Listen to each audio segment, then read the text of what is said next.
innovation station. It's not just the music, it's the best variety. Oman FM.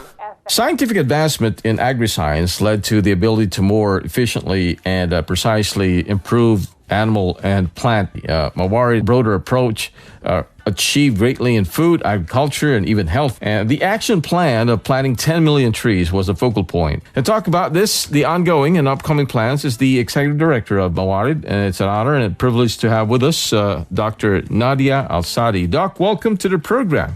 Thank you very much, Frank. It's always a pleasure to be here. And happy National Day to you.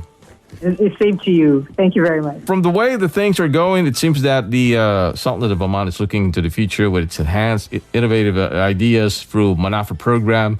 Care to give an overview about this? Yeah, sure. Yes, it's really exciting to see that we are progressing and the direction towards enhancing innovative ideas. There's a lot of emphasis now in the Sultanate of Oman on innovation. And we can see our ministry now is Ministry of Higher Education, Research and Innovation. So again, a lot of emphasis on innovation. Her Excellency Professor Rahma Al-Mahrouqiya and His Excellency Dr. Saif are very much aligned into promoting innovation. And we can see that from the support we're getting, for example, for the Mawarid Program, which is actually very much about innovation. And it's a platform that provides innovators to use the wealth we have of natural resources, which are our genetic resources, plants, animals, marine, and microbes, to come up with new products and to support maybe job creations in the environment and also the national economy. Wow. And the Mawarid Program has been doing very well, starting from 2018 to now 2021, where we had about 126 teams applying with different ideas. With the limited resources we had, we selected 15 and then got 5 teams selected that are going to be incubated, and with the ultimate aim of getting them to reach a point where they can establish their own SMEs. What impressed you, especially the products, the innovation? And Yeah, which was very interesting because this year we focused on, in collaboration with the Environment Authority, on the 10 million tree program that they have with PDO. And the idea was to look at the challenges that they face in terms of planting all these trees. And also, if these trees are planted, it's a resource that could be used in terms of coming up with new commercial products. So the ideas were very wide. I think many of them focused on the challenges of irrigation and how being out there in the desert, how are they going to be maintained and so on. And also some came up with new products that could be established from these plant species. In fact, we selected the 5 teams. Some of them were working with organic pesticides that could be applied to these plants when they're planted. Some of them could use these plants to produce these organic pesticides. Also, smart water or irrigation systems that could be left out there and you don't have to maintain it all the time. So, very exciting. Some also worked on antioxidants that could be generated from these plants. So, a wide variety of ideas came out from that program. Wow. Congratulations. That was very successful. Very, very successful. We're very excited and we hope it will keep continuing and growing further. And we'd love to see the companies now fully established and supporting other, employing some of the job seekers in Oman. What are the main focus of Mawarid on the National Science, Technology, Education and Math Week, which is going to be coming up pretty soon, the STEM? As a center, we are a center of genetic resource conservation and use, and it's really based on purely on science and using technology. Okay. And so what we do is we try to engage, especially with the young children, because we think that if we can get them to be interested in conservation and use of these resources, then we can kind of trick them towards taking these streams. And they can be the future of conservation and use of these resources because the potential is so huge. I mean, Frank, if we have to sit and talk about all the opportunities from the genetic resources we have in Oman, it will take a whole day. But I think if we can get them to the curiosity, tap into their curiosity to understand the science and follow in this direction, it will be fantastic. We are using, for example, we have this Treasures of Oman, which is a mobile lab, where we show them the genetic resources, what are the threats, why is it important to have these resources, and also excite them with them themselves presenting some of these materials and researching about the materials. So that's been very successful, and it has been going around to schools. Initially, it went over to all the wilayats in Oman, the governorates of Oman, but now it's placed in different schools, and they use it as an exhibition. And it's been very exciting. We also have the Science Week that we try to get involved in, and whenever we put the tray of insects there, it just attracts all the students to the table. Yeah. They are curious to know the diversity of biodiversity we have in Oman, the diversity of insects. Maybe some of them have never seen those before. So we get involved in that sense, and also we do presentations like on medicinal plants. What are the values of medicinal plants? In Oman, we have about 400 species of medicinal plants recorded. What about the Botanical Garden that you're planning to put up here in Barka? The Botanical Garden is actually under the Ministry of Tourism, because before it Diwan of Royal Court Affairs, or Diwan of Royal Court, and they are a separate entity, but we do collaborate with them. But the center, Mawarid itself, is based on an idea similar to that, in that we develop gene banks. Because whatever you have a plant, you can actually either keep it out in this natural habitat and protect it there, or you can go in and collect in collection missions, collect seeds from there and put it in a gene bank. And the idea of putting in a gene bank is you're preserving it for research and for future use. Wow. You saw what happened recently with the cyclone, and it destroyed a lot of areas from Musana going to Saham, and a lot of trees were uprooted. And this happens, these natural phenomena are happening everywhere. So we tend to lose some of these resources. The gene bank idea is that you preserve it for long term, so that sometimes when it's needed, you can return it back. Correct. You can use it for research, or you can use it to improve the variety and meet your needs. So that those roles the gene banks play. But of course, that's for plants. We have gene banks for marine species. We have collections. We have collections for bacteria, fungi, and all these have value that we are trying to extract from them. Wow. Tell us about the Science Cafe. Science Cafe is very exciting. This is our 9th season, and we've had about 60 sessions. And the idea behind Science Cafe, it's supposed to be an informal gathering where people can talk about genetic resources. We try to unravel the mystery of genetic resources and what are the values of these resources. So we can talk about what are the threats to some of these resources, what are the business opportunities, what is the science behind it. Normally we'll bring an expert and somebody maybe in industry, and they just open in a coffee shop, and people can ask questions. It's mainly geared towards the public to make them understand the genetic resources. Because I think it's really key that everyone in Oman is aware of what we have and how important it is. Yeah. I think that way there will also be ambassadors in helping us in conservation and also using these resources. Yeah. So we've had the 9th session recently just started. Wow. It is funded by SGS company this year. And very interesting topics. But the starting topic was, why do we need gene banks? And it really touched on climate change and how things are changing. With the cyclone we had, Shahina, now, how it affected agricultural areas and how gene banks could play a role. It's a safety net.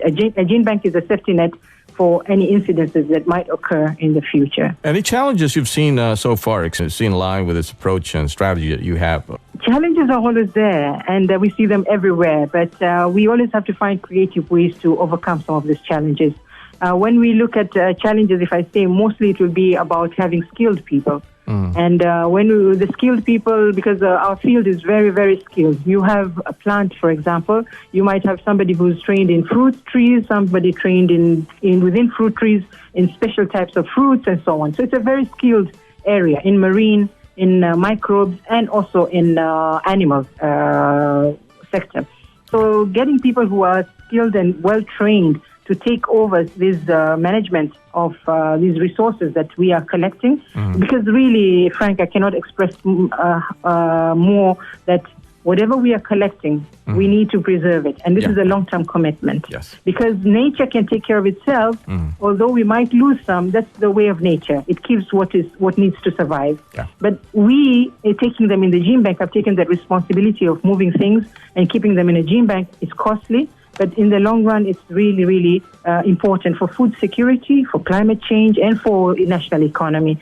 So we need skilled people who can actually maintain this for years to come. And that's where the challenge is. But we're working very close with our stakeholders, and things are moving quite well. You're doing great for this one. Thanks. Thank you very much. Okay, so what are the upcoming projects that we should know of? What projects are now beneficial?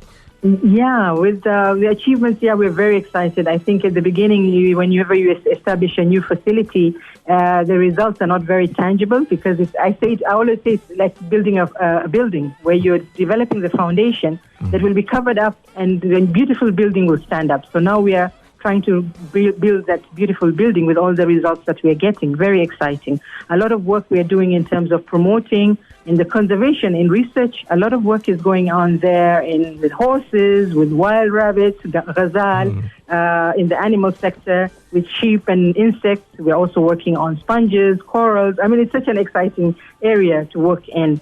Algae, mushrooms, and also working on medicinal plants and other underutilized species of plants.